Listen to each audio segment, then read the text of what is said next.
The urge to overcome old age and mortality was embedded in the human nature right after he became aware of his being. Though science has taken us to a pinnacle of technology and bioscience, that particular goal is yet to be achieved.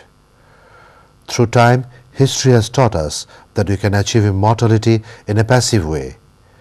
We can live through our deeds, we can serve our people, our country, and hence the mankind. Whenever we think of such a person, we think of someone smart, someone sharp, someone with good health and wealth, or someone with superior expertise in a particular trade. But what if such person is invalid, or physically disabled, or mentally retarded? How can a person who cannot live on his own can contribute to the society or become immortal through his deeds?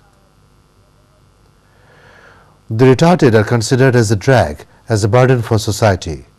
To the state, they are just the subject of deprivation and pity. Common idea is that retarded and disabled people can only enjoy the facilities provided by the state but cannot contribute to the state or the society they live in. No, this is wrong. Our presumption about the disabled and retarded is very wrong. The disabled can also make things happen for the society. They can also achieve the impossible. They can also break through their disabilities and become someone noble.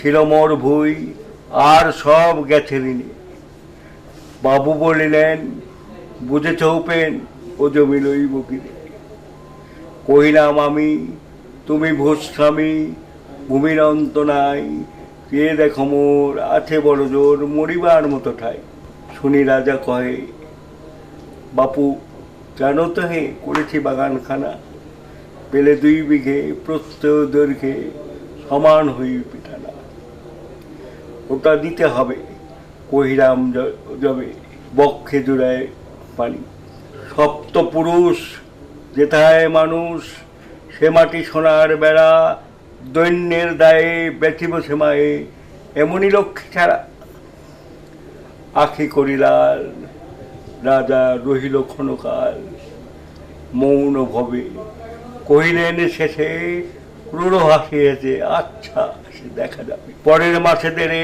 ভিটে মাটি ছেড়ে বাহির হইন পথে করিল বিক্রি সকলে বিক্রি মিথ্যা দেনার ক্ষতে এ জগতে হায় সেই বেশি যায় আছে যার ভুরি ভুরি রাজার হস্তে করে সমস্ত কাঙ্গালের দন্তুই মনে ভাবিলাম মনে ভগবান রাখিবে না মোহ অর্থে তাই লিখে দিনু নিখিল বিশ্ব 2 বিঘের পরিবর্তে। The retarded can also have intellect, can have dream, and can have their footstep on the staircase of success. This walk to the road of success often leads to the hatred, disgrace, disappointment, and seldom to success. But this success gives us a different reading. It tells us that willpower of any person, retarded or normal, can lead a man to achieve the impossible. Integrity and perseverance can enable a man to reach for the skies, and then that man becomes a legend, becomes a history, and his ill surroundings are forgotten very easily. Result of premature and incomplete birth, one after another, has made a population of 15 million retarded now living in this society. Is it possible to prosper by neglecting such a mass of people? Has anyone ever tried to listen to these retarded people? Has anyone ever tried to understand their misery and tribulations? No, no one has. Because it is not possible to understand the sorrow of the retarded if one is not retarded. It is easy for a retarded person to understand the misery of another. One such person has come forward to do so, and that golden dreamer for the retarded and disabled is none other than the man of the hour, Nasirur Rahman Sinha. আমার নাম নাসিরুর রহমান সিনহা ব্যক্তিগতভাবে আমি একজন ব্যবসায়ী এবং একবি গ্রুপের chairman আর এখানে মূলত আমি এখানে স্যালভেশন ফর দ্য ডিজার্ভিং নামে একটি প্রতিষ্ঠান গড়ে তুলেছি আমি একজন প্রতিবন্ধীদের দিকে লক্ষ্য রেখে তাদের উন্নয়নের কথা চিন্তা করে আমি এটা প্রতিষ্ঠা করেছি আমার জন্ম হয়েছে একটা বিড়াল খেলার মতো একটা তুলার মধ্যে আমার শুয়ে আছে। 7 দিন পরে আমার চোখ খুলে, 4 বছর বয়সে আমি উঠতে শিখি, 5 বছর 5.5 বছর বয়সে আমি হাঁটা শিখি। এই হাঁটতে 8-9 বছর লাগতে আমার হাঁটা। এইখান থেকে 10 কদম যেতে পারতাম না, আছার খেয়েছি। ইভেন আমি বলবো ম্যাট্রিক পাসের পরেও কিন্তু আমার এই অবস্থা হয়েছে। 58 আমি পরীক্ষা দিই, কিন্তু 58 পরীক্ষা আমি ফেল করি, কারণ আমার লেখা তারা বোঝেনি। 59 আমি অনেক দিন দরবার করে আমার লেখা একজনকে দিয়ে লিখাই, আমি যা লিখি সে বলছি সে লিখে গেছে। এইভাবে 59 আমি সেকেন্ড ডিভিশন পাস করি। তারপরে আমি ইন্টারমিডিয়েট ভর্তি হই জগন্নাথ কলেজে। সেখানেও আমার লেখা পড়া অসুবিধা হয়ে যায়, আমাকে কোনো রকম সুযোগ সুবিধা তারা দেয় নাই, ফলে আমি 3rd ক্লাস পেলাম। ঢাকা বিশ্ববিদ্যালয়ে চেষ্টা করার পরে আমি ভর্তি হতে পারিনি, সেই জন্য আমি সিলেট চলে গেছি। সেখান থেকে বিএ পাস করে আসি। তারপরে MA-তে ভর্তি হওয়ার ব্যাপারে আমার অসুবিধা হলো, কারণ সেখানে আমি 3rd ডিভিশন পেলাম। ওখানে একটা সুবিধা ছিল, ইংরেজি লেখাটা আমার ভালো বোঝা যেত, এবং বিএ পরীক্ষায় বাংলা সাবজেক্ট ছাড়া সবই ছিল ইংরেজি। এখানে সিভিক্স অর্থাৎ পলিটিক্যাল সায়েন্স এবং হিস্ট্রিতে আমি অনেক বেশি নাম্বার পাই। তদানীন্তন রেজ্জাক সাহেব উনি আমাকে ডেকে নিয়ে রাষ্ট্রবিজ্ঞানে ভর্তি করে দেন। সেখান থেকে আমি MA পাস করি 1965 সালে। And has established himself as the chairman of the Acme Laboratories and as the managing director of Sinha Securities Limited and Business Automation Limited. After all these achievements, he is not yet ready to call himself a successful person. He thinks he will be successful only when he can establish all those 15 million retarded in their own sector. To attain that goal, he has established by himself an institution of rehabilitation and treatment for the retarded called Salvation for the Deserving. Here, the retarded can receive treatment and counseling to become self-sufficient and can engage themselves in professions as they deem suitable. Mr. Nasirur Rahman Sinha personally takes care in training and rehabilitating the retarded. In future, he wants Salvation for the Deserving to be a self-sufficient industry run by the retarded, organized by the retarded and financed by the retarded. আমি নিজে প্রতিবন্ধী হিসাবে দেখেছি, আমি প্রতিবন্ধী হিসাবে বুঝেছি যে প্রতিবন্ধীর কি দুঃখ, কতটা অসহায়তা, সামাজিক একটা মানে এটা কি বলবাম, এটা মানে জীব না জন্তু না জানোয়ার, এটা বলা মুশকিল ছিল। ফলে আমি এই স্যালভেশন ফর দ্য ডিজার্ভিং আমার কিছু বন্ধু বান্ধব নিয়ে উদ্দেশ্য একটাই যে প্রতিবন্ধীদেরকে ট্রেনিং দেবো, প্রতিবন্ধী লেখাপড়া শেখাবো, তাদেরকে চিকিৎসা দেবো, তাদেরকে কর্মে উৎসাহী করতে।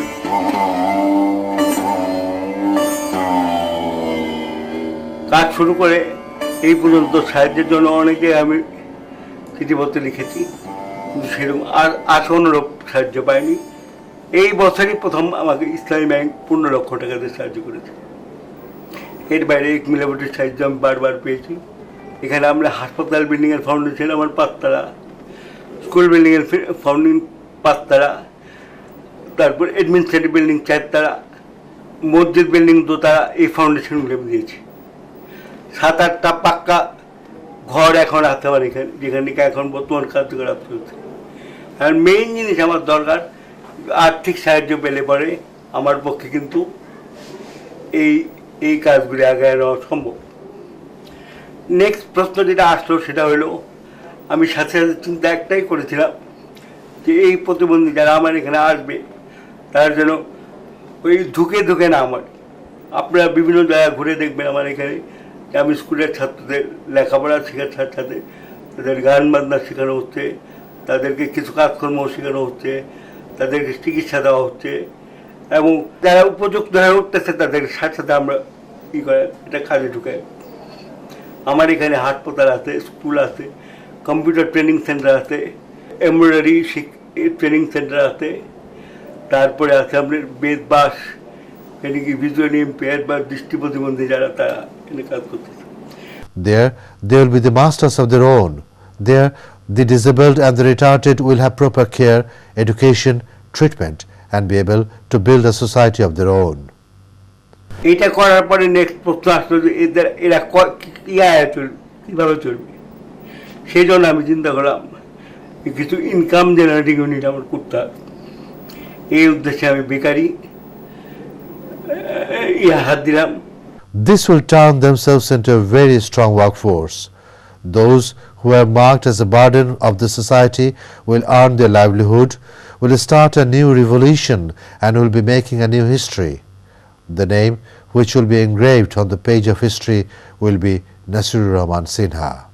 প্রতিবন্ধী হিসাবে আমি বলতে পারি যে আমি প্রতিবন্ধীর দুঃখ যেভাবে বুঝবো অন্য কেউ সেইভাবে বুঝবে না। ইংরেজিতে যে কথাটা বলে the wearer knows where the shoe pinches. জুতা না পরলে বোঝা যায় না যে জুতাটা কোন জায়গায় আঘাত করতেছে। সিমিলার ওয়েতে আমিও আমার মন প্রাণ সম্পূর্ণ এখানে ছুঁয়ে দিয়েছি।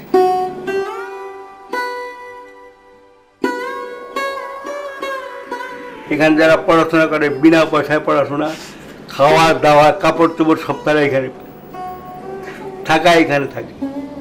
বর্তমানে 100-র উপরে লোক খাওয়া দাওয়া করে এখানে। এই দেশে 15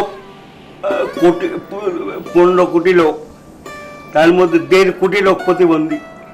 এই 1.5 কোটি লোককে যদি অশিক্ষিত অবহেলায় রেখে কোনো আয়ের পথ না করে দিয়ে রাখা যায়, দেশ উন্নতি করবে কিভাবে? প্রতিবন্ধীদের নিয়ে শিল্প কলকারখানা গড়ে তুলব, তারা নিজের পায়ে দাঁড়াবে, তারা নিজের কাজ নিজেরা করবে এবং স্বাবলম্বী হবে। এই বিশ্বাস আমার পুরোপুরি রয়েছে।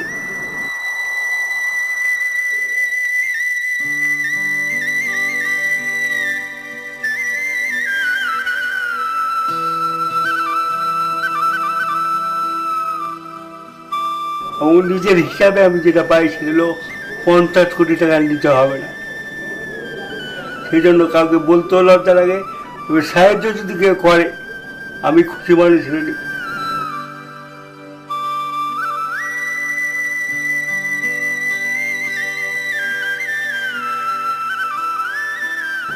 আমার নাম খন্দকার কাউসার জাহান তাসমিনা।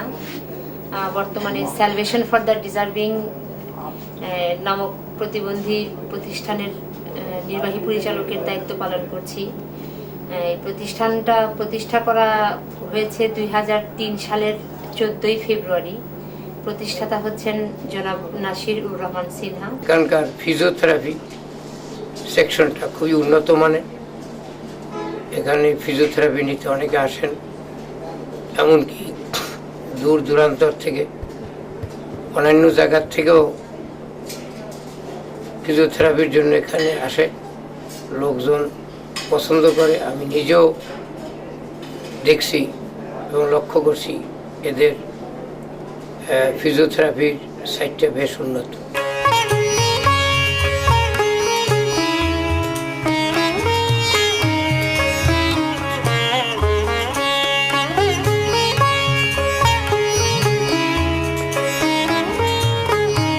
প্রতিবন্ধীদের জন্য বিশদে হসপিটালটা নির্মাণ করা হয়েছে এবং প্রতিবন্ধীদের সেবা চেয়ারম্যান নাসিরুর রহমান সিনহা এবং তার লোকজন যেভাবে দিচ্ছে সেটা সত্যি অভূলনীয় এবং প্রশংসনীয়।